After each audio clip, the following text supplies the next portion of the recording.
Maniniwala ka ba kapag sinabi ko sa iyo, ang 62 pesos na na-receive ko from GCash ay mula sa aking TikTok shop na affiliate or commission ko?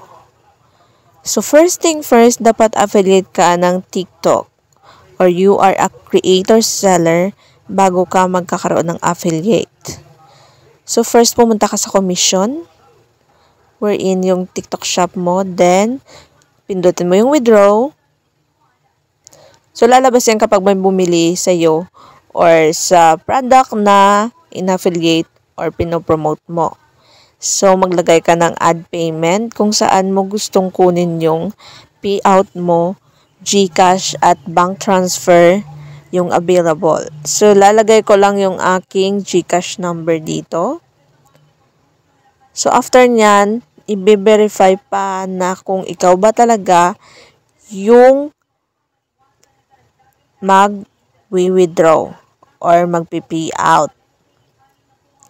So, after nyan, isubmit mo ulit, then ilagay mo yung amount na i-withdraw mo. So, bakit naging 60 to yan? Kasi kinukuha siguro nung Facebook yung service fee.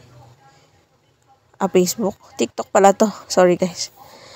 So, 5.60 yung ating service fee, withdrawal amount 67.60. So yung natira sa atin is 62 pesos. So not bad na rin.